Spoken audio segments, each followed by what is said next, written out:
కాంగ్రెస్ పార్టీలో కొందరు ఎదవలు ఉన్నారట. వాళ్ళు కేతనపల్లి మున్సిపాలిటీలో ఉన్నారట. అగో కేతనపల్లి మున్సిపాలిటీలో అంతా మురికి లీడర్లు ఉన్నారని ఎవల కనిపించనే అట్లెవలన్నారే బాలన్న అంటే అన్న మనిషినే మన బాలన్న ముచ్చట్లకు పట్టుకొచ్చిన. మీరు కూడా చూడండి, చూసినాక ఆయన అన్న దాంట్లో నిజమేంతనో చెప్పుర్రి. అయ్యా కల్వకుంట్ల తారక రామారావు అలియస్ కేటీఆర్ సార్, మీ కథ మొదలు పెట్టుండ్రి.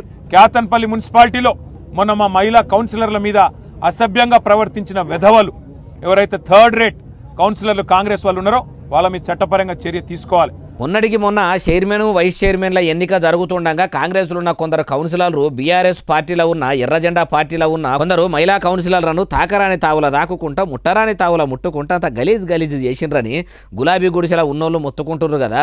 మహిళా కమిషన్ కూడా ఫిర్యాదు ఇరి అందుకే అన్నాడట. లోపల మేము కూర్చున్నాం, ఎలక్షన్స్ జరుగుతున్నాయి, ప్రమాణ స్వీకారం కోసం కూర్చున్నాం. అందరినీ సంతకాలు తీసుకున్నారు, సిగ్నేచర్ తీసుకున్నారు, అంతా బానే ఉంది. మధ్యలో టీ తీసుకొచ్చారు, అదైపోయింది. వాటర్ ఇచ్చిండ్రు, అదైపోయింది. ప్రమాణ స్వీకారం కోసం అందరినీ 1 by 1 40 మెంబర్స్ పిలిచిండ్రు, వాళ్ళని పిలిచిండ్రు, వచ్చేసిండ్రు, అయిపోయింది. పెట్టేసినాం, సంతకాలు పెట్టేసినాం, ప్రమాణ స్వీకారం చేసినాం. మధ్యలో టీ బ్రేక్ ఇచ్చిండ్రు. వాష్రూమ్ అంట బ్రేక్. వాష్రూమ్ ఎలక్షన్ లో మధ్యలో వాష్రూమ్ బ్రేక్ ఉంటుందా? మేము వెళ్ళలేదు సార్, మాకు భయం అయ్యే వెళ్ళలేదు. మధ్యలో మాట్లాడడానికి కూడా మంత్రి ఉన్న ఎమ్మెల్యే స్పీచ్ ఇస్తారా సార్? ఎలక్షన్ లో స్పీచ్ ఇచ్చిండు. మేము ఉన్నాము, మా ప్రభుత్వం ఉన్నది, మేమే పనులు చేస్తామని చెప్పి మాకు అంటే మమ్మల్ని బెదిరిస్తున్నారా? సైకిల్ చేయడం ఇట్లా పిలవడం. మేము వచ్చిన పని పూర్తి చేసుకోవడానికి కోసం మేము తల కిందికి వేసుకొని కూర్చున్నాం సార్. మేమందరం 40 మెంబర్స్ కూర్చుంటే పిలుస్తున్నారు. ఎందుకు పిలుస్తున్నారు సార్? కూర్చోండి అంటే తెలిసిన వాళ్ళు కనబడితే కూడా పలకరిస్తలేరు అని బెదిరియడం మమ్మల్ని. సరే అనేసి మేము అట్లా కూడా కూర్చున్నాం సార్. అయిపోయింది, ప్రమాణ స్వీకారం చేసేసినాం, అయిపోయింది. మేము వాష్రూమ్ అంటే వెళ్ళలే సార్, భయంతోనే వెళ్ళలే. ఈ ప్రభుత్వం మీద భయంతోటే వెళ్ళలే. వెళ్తే ఒకవేళ మేము చిన్న మిస్టేక్ మా వాళ్ళు వాష్రూమ్ వెళ్తే మాత్రం కంపల్సరీ ఎవరో ఒకరిని 2-3 వాళ్ళని పట్టుకొని పోయే పరిస్థితి ఉందని చెప్పేసి మేము వెళ్ళలేదు.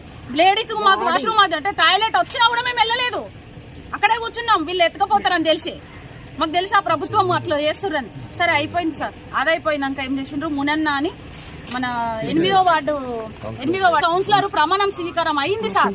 అయినాక తనని ఎవరు కాంగ్రెస్ పార్టీ పేరు గుర్రం శ్రీనివాస్ లేదు, Congress party madam, Congress party plan కొద్ది వాళ్ళు వాష్రూమ్ పోయి వచ్చిన తర్వాత, అప్పటిదాకా సైలెంట్ ఉన్నారు సార్. వాష్రూమ్ పోయి వచ్చిన తర్వాత ప్లాన్ చేసి మునన్న అన్నని మీద పడేసిండు సార్. రాకెళ్తుండు.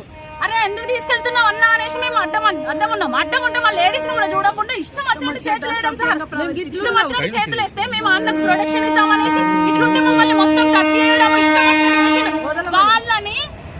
ఎంపీ కూర్చున్నాడు అక్కడే, ఎమ్మెల్యే కూర్చున్నాడు అక్కడే, ఎంఆర్ఓ సార్లు ఉన్నారు, పోలీసు వాళ్ళు ఉన్నారు, ఎవ్వరు సార్ అని ఇట్లా ఇట్లా పట్టుకున్నాం సార్ అని ప్రాధాన్యపడ్డాం సార్. ఏడ్చినాం సార్, చూడండి సార్ మమ్మల్ని దాడి చేస్తున్నారు అంటే కూడా